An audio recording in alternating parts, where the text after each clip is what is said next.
Damai sejahtera bagi kita semua. Pada hari ini, Selasa 7 Januari tahun 2023, Pekan Biasa kedua. Bacaan Injil diambil dari Injil Markus, bab 2 ayat 23 sampai 28. Pada suatu kali, pada hari Sabat, Yesus berjalan di ladang gandum, dan sementara berjalan, murid-muridnya memetik bulir gandum. Maka kata orang-orang Farisi kepadanya, "Lihat, mengapa mereka berbuat sesuatu yang tidak diperbolehkan pada hari Sabat?" Jawabnya kepada mereka, "Belum pernahkah kamu baca apa yang dilakukan Daud ketika ia dan mereka yang mengikutinya kekurangan dan kelaparan? Bagaimana ia masuk ke dalam rumah Allah waktu Abiatar menjabat sebagai imam besar, lalu makan roti sajian itu yang tidak boleh dimakan kecuali oleh imam-imam, dan memberinya juga kepada pengikut-pengikutnya?" Lalu kata Yesus kepada mereka, "Hari Sabat diadakan untuk manusia dan bukan manusia untuk hari Sabat. Jadi anak manusia adalah juga Tuhan atas hari Sabat." Demikianlah sabda Tuhan.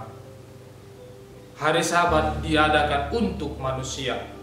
Saudara-saudari terkasih, Injil hari ini berbicara tentang sikap keberatan orang-orang Farisi terhadap para murid Yesus. Alasan keberatan itu dikarenakan para murid Yesus memetik bulir gandum pada hari Sabat. Mereka pun datang kepada Yesus dan memberi satu pertanyaan. "Lihat, mengapa mereka berbuat sesuatu yang tidak diperbolehkan pada hari Sabat?"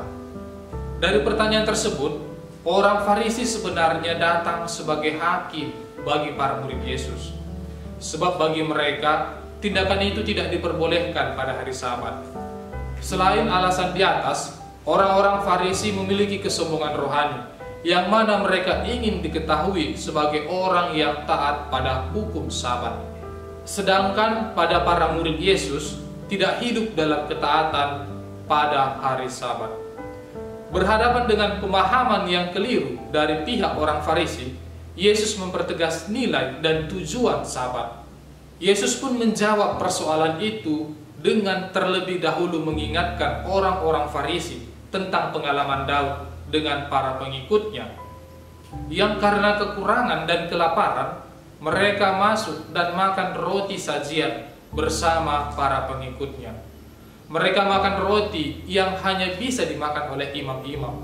Karena itu, Yesus berkata, "Sabat diadakan untuk manusia, bukan manusia untuk hari Sabat."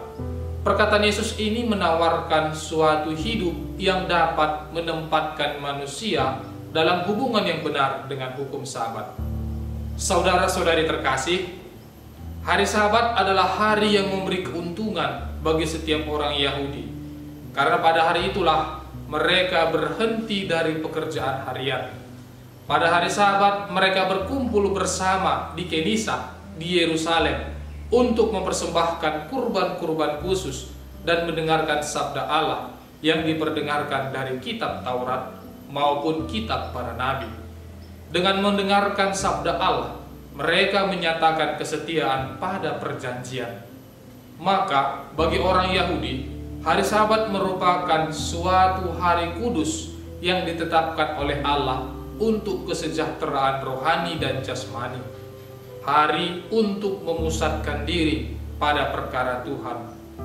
Maksud hari Sabat di atas adalah sangat baik, namun cara melestarikan maksud itu telah dirusak oleh masuknya tafsiran-tafsiran orang-orang Farisi. Orang-orang Farisi membuat peraturan seolah-olah sungguh dari Allah, sehingga memunculkan banyak detail peraturan yang meliputi aturan boleh dan tidak boleh. Orang Farisi telah membuat peraturan yang justru datang dari buah pemikiran mereka sendiri dan bersifat kaku.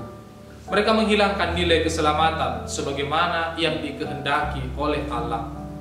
Saudara-saudari terkasih, sebagai umat beriman, bacaan hari ini juga memberi refleksi bagi kita untuk memahami secara baik apa itu hari Tuhan yang kita rayakan pada hari Minggu. Di sini juga kita dibantu untuk memahami bahwa kita diperkaya dengan adanya hari Minggu, hari yang menyempurnakan hari Sabat dengan merenungkan misteri kebangkitan Yesus Kristus dari antara orang-orang mati. Kita patut bersyukur atas kasih Allah kepada kita, umat manusia, sebab kedatangan putranya yang tunggal telah mengembalikan martabat diri kita sebagai citra Allah melalui penebusan dosa yang berpuncak pada kebangkitannya yang mulia.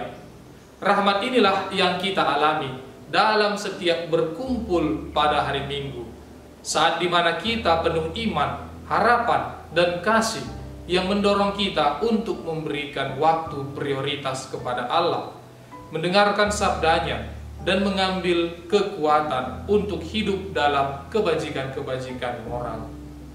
Pertanyaan refleksi bagi kita saat ini adalah, bagaimana sikap iman kita berhadapan dengan hari Tuhan? Adakah kesempatan itu dimaknai sebagai kesempatan berrahmat untuk mendengarkan sabda Allah dan untuk kebaikan hidup dalam peziarahan di dunia? Mari saudara-saudari terkasih, lewat bacaan suci hari ini, kita dipanggil untuk semakin mencintai hukum Tuhan dan menegakkan keadilan bagi sesama manusia. Tuhan memberkati kita semua. Amin.